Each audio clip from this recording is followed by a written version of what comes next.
से उस नए लड़के को देख रहा था। 15वीं मंजिल पर खड़ा वो लड़का, जिसका नाम शायद अमन था, अपने कैमरे में कुछ बोल रहा था। उसकी मासूमियत रवि की भूख को और बढ़ा रही थी। रवि के गले से लार टपक कर नीचे अंधेरे में गिर रही थी।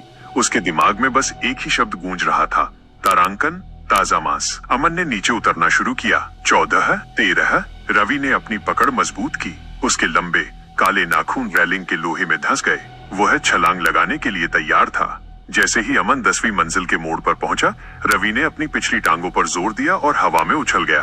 वो सीधा अमन के सामने सीढ़ियों के बीच में आ गिरा। धड़ाम। अमन चीख पड़ा। वो पीछे हटते हुए गिर गया। उसका कैमरा हाथ से छूटकर सीढ़ियों पर गिरा। अपने चारों हाथ पैरों पर खड़ा होकर अमन के ऊपर झुका।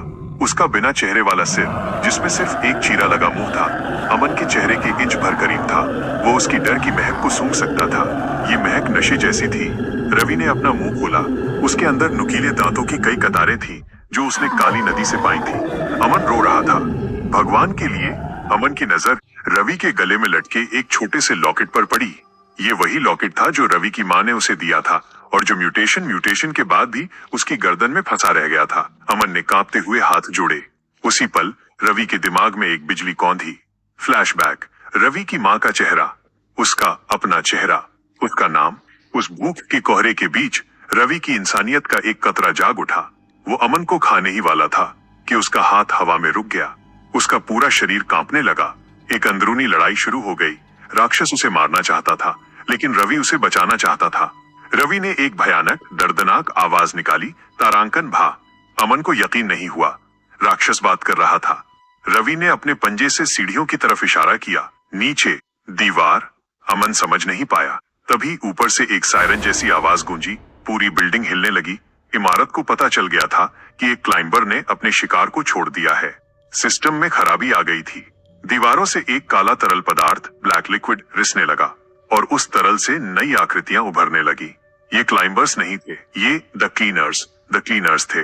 लंबे, छाया जैसे काले साए, जिनके हाथों में वैक्यूम जैसे हथियार थे। इनका काम था गंदगी, यानी रवि और अमन को साफ करना। रवि ने अमन को अपने कंधे पर उठाया। अमन चिल्लाया, लेकिन रवि ने उसे जकड़ लिया। रवि अब सीढ़ियों से नहीं, बल्कि दीवारों पर दौड़ रहा था। क्लीनर्स उनके पीछे थे। वे हवा में तैरते हुए आ रहे थे। रवि 5वीं मंजिल, जो अब -50 जैसी लग रही थी, पर पहुंचा और पूरी ताकत से एक बंद लिफ्ट के दरवाजे से टकराया। क्रैश। दरवाजा टूट गया। रवि और अमन लिफ्ट की खाली शाफ्ट, एलिवेटर शाफ्ट में गिर गए। वे नीचे गिर रहे थे, अंधेरे में। रवि ने अपने पंजों को शाफ्ट की दीवारों में गड़ा दिया। चिंगारियां उड़ी। उनका गिरना रुक गया। वे दोनों एक वेंटिलेशन डक्ट पर लटके हुए थे। अमन बेहोश हो चुका था। रवि ने उसे वेंट के अंदर खींचा।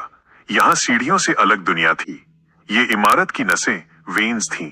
यहाँ सन्नाटा था, लेकिन एक भारी धड़कने वाली आवाज आ रही थी। धक धक, धक धक। ये इमारत का दिल था, जो कहीं बहुत नीचे धड़क रहा था। रवि ने अमन को होश में लाने के लिए हिलाया। अमन की आंखें खुली। उसने रवि को देखकर चीखना चाहा, लेकिन रवि ने अपना पंजा उसके मुंह पर रख दिया। शोर, मतलब मौत, रवि ने अपनी टूटी फूटी आवाज में कहा। अमन की आंखों में आंसू थे, लेकिन उसे समझ आ गया था कि ये राक्षस उसे बचा रहा है। तुम कौन हो? अमन ने फुसफुसाया। रवि, उसने जवाब दिया। अब उनका सफर शुरू हुआ वेंटिलेशन शाफ्ट के जरिए पाताल की गहराई में। उन्हें ऐसी जगहों से गुजरना पड़ा जहां इंसानी दिमाग की कल्पना खत्म हो जाती है। उन्हें द फर्नेस से गुजरना पड़ा, एक ऐसा हॉल जहां पुराने शिकारों की हड्डियों को जलाकर इमारत के लिए ऊर्जा एनर्जी बनाई जा रही थी। वहां काम करने वाले मजदूर इंसान नहीं, बल्कि मशीनी पुतले थे जो मांस और धातु के मिश्रण से बने थे। रवि और अमन छिप छिप कर निकले। रवि को बार बार अपनी भूख को दबाना पड़ रहा था। अमन का खून उसे ललचाता था, लेकिन वो खुद को नोच कर उस इच्छा को मार देता था। चलते चलते उन्हें कई दिन या शायद हफ्ते बीत गए। एक जगह वेंट का रास्ता एक विशालकाय लाइब्रेरी में खुला। यह फ्लोर -2000 के आसपास था, लेकिन ये किताबों की लाइब्रेरी नहीं थी। यहाँ कांच के जार्स रखे थे, लाखों जार, और हर जार में एक चेहरा रखा था। अमन ने पास जाकर देखा। एक जार पर लेबल लगा था, विक्रम 2021। उसके अंदर एक आदमी का कटा हुआ चेहरा तैर रहा था और उसकी आंखें इधर उधर देख रही थीं। यह उन सभी लोगों का संग्रह, कलेक्शन था जो यहाँ फंसे थे। रवि एक जार के पास रुका। उस पर लिखा था रवि 2026। उसके अंदर रवि का अपना चेहरा था, वही चेहरा जो उससे छीन लिया गया था। रवि ने गुस्से में जार को तोड़ना चाहा, लेकिन अमन ने उसे रोक दिया। नहीं, अगर अलार्म बज गया तो वो आ जाएंगे। तभी लाइब्रेरी के अंधेरे कोने से एक आवाज आई। बहुत सालों बाद कोई ब्रोकन वन यहाँ आया है। एक आकृति सामने आई। वो एक औरत थी, लेकिन उसका शरीर पूरा नहीं था। वो कमर से नीचे जड़ों रूट्स की तरह जमीन में धसी हुई थी। उसकी त्वचा कागज जैसी सफेद थी और उसकी आंखों पर पट्टी बंधी थी। मैं द कीपर हूँ, उसने कहा। मैं इस इमारत का इतिहास लिखती हूँ। रवि ने गुर्राते हुए पूछा, तारांकन रास्ता? बाहर का रास्ता? कीपर हंसी। बाहर? इस इमारत का कोई बाहर नहीं है मेरे बच्चे। यह इमारत समय से पहले से यहाँ है, लेकिन एक तरीका है। अमन आगे बढ़ा। क्या तरीका? प्लीज बताइए। कीपर ने अपनी सूखी उंगली से नीचे की ओर इशारा किया। सबसे नीचे, द आर्किटेक्ट के कमरे में। उसके पास एक चाबी है। मास्टर की। वो चाबी सिर्फ दरवाजे नहीं खोलती, वो हकीकत, रियलिटी को खोलती है। अगर तुम उसे पा सको तो तुम इस इमारत को अंडू कर सकते हो। लेकिन उसने चेतावनी दी, आर्किटेक्ट सो रहा है। अगर उसे जगाया तो वो सिर्फ तुम्हें नहीं, पूरी दुनिया को खा जाएगा। रवि और अमन ने एक दूसरे को देखा। एक राक्षस और एक इंसान, एक अजीब जोड़ी। उन्होंने फैसला किया, वे नीचे जाएंगे। वे लाइब्रेरी से निकले और पाइपों के सहारे और नीचे उतरने लगे। अब फ्लोर नंबर थे -5000, -6000। यहाँ का माहौल बदल गया था। अब वे द फ्लैशी लेयर्स में थे। यहाँ दीवारें ईंटों की नहीं बल्कि जीवित मांस की थी। जब वे चलते थे तो जमीन दर्द से सिहरती थी। अचानक अमन का पैर फिसला और वो एक मुंह जैसी दिखने वाली दरार में गिर गया। दीवार ने उसे चबाना शुरू कर दिया। रवि, बचाओ! रवि कूदा। उसने अपने पंजों से दीवार के मांस को फाड़ दिया। इमारत चीखने लगी, एक बहुत तेज कान फाड़ देने वाली चीख। रवि ने अमन को बाहर खींचा, लेकिन तब तक बहुत देर हो चुकी थी। अमन का बायां पैर घुटने के नीचे से गायब हो चुका था। अमन दर्द से तड़प रहा था। खून बह रहा था। रवि जानता था कि खून की महक क्लीनर्स को बुला लेगी। उसने अमन को अपनी पीठ पर लादा। पकड़ो! रवि भागा, पागलों की तरह भागा।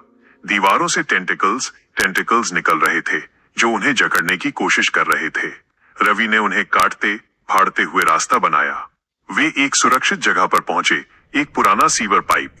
अमन की हालत खराब थी, वो मरने वाला था। रवि ने अमन को देखा। अगर अमन मर गया तो रवि फिर से अकेला जानवर बन जाएगा। रवि ने वो किया जो किसी राक्षस ने कभी नहीं किया। उसने अपनी कलाई काटी। उसका खून लाल नहीं, काला और चमकीला था। उसने अपना खून अमन के मुंह में टपकाया। अमन ने न चाहते हुए भी वो कड़वा खून निगल लिया। जादू जैसा असर हुआ। अमन का घाव भरने लगा, लेकिन उसकी त्वचा का रंग बदलने लगा। उसकी आंखें रवि जैसी पीली होने लगी। रवि ने अनजाने में अमन को ठीक नहीं किया था। उसने अमन को इन्फेक्ट कर दिया था। अब अमन पूरा इंसान नहीं था, वो भी आधा क्लाइंबर बन रहा था। तुमने ये क्या किया? अमन ने अपनी बदलती हुई आवाज में पूछा। जरूरी, रवि ने कहा। अब तुम यहाँ जिंदा रहोगे। अब वे दो थे, दो शिकारी। वे अब डरते नहीं थे, वे अब शिकार करते थे। वे नीचे उतरते गए। रास्ते में आने वाले क्लीनर्स को उन्होंने मिलकर टुकड़े टुकड़े कर दिया। वे एक सेना, आर्मी बना रहे थे। रवि ने और भी फंदे हुए लोगों, लॉस्ट सोल्स को ढूंढा जो वहां छिपकर रह रहे थे। उसने उन्हें अपना खून पिलाया। उसने उन्हें बदला। फ्लोर -9000 पर रवि के पीछे अब 50 हाइब्रिड राक्षसों की फौज थी। उनका मकसद अब भागना नहीं था, उनका मकसद था युद्ध, वॉर। वे आर्किटेक्ट को मारने जा रहे थे, लेकिन उन्हें नहीं पता था कि आर्किटेक्ट कोई और नहीं बल्कि रवि का ही भविष्य है। Time loop twist. जब वे आखिरकार फ्लोर -10000 द बॉटम पर पहुंचे तो वहां कोई कमरा नहीं था। वहां एक विशालकाय काला समुद्र था और समुद्र के बीच में एक सिंहासन था। उस सिंहासन पर जो बैठा था उसका चेहरा रवि जैसा था, लेकिन वह बूढ़ा और बहुत विशालकाय था। आर्किटेक्ट ने अपनी आंखें खोली। स्वागत है रवि, आर्किटेक्ट ने भारी आवाज में कहा। मुझे उम्मीद थी कि तुम खुद को मुझे मारने जरूर आओगे। यही तो चक्र है। मैं तुम्हें मारूंगा और तुम्हारी जगह लूंगा, या तुम मुझे मारोगे और इस कुर्सी पर बैठकर अगले रवि का इंतजार करोगे। ये द ग्रैंड पैराडॉक्स था। इस इमारत को चलाने के लिए एक बलि की जरूरत होती है। आर्किटेक्ट वही बनता है जो सबसे ताकतवर होता है। रवि के पीछे खड़ी सेना डर गई। रवि आगे बढ़ा। उसके हाथ में एक हड्डी की तलवार थी।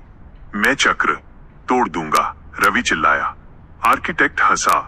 कोशिश करो। युद्ध शुरू हुआ। ये सिर्फ लड़ाई नहीं थी, ये वास्तविकता को फाड़ने वाली जंग थी। रवि और आर्किटेक्ट की टक्कर से इमारत हिलने लगी। ऊपर की दुनिया में, गाजियाबाद में भूकंप आने लगे।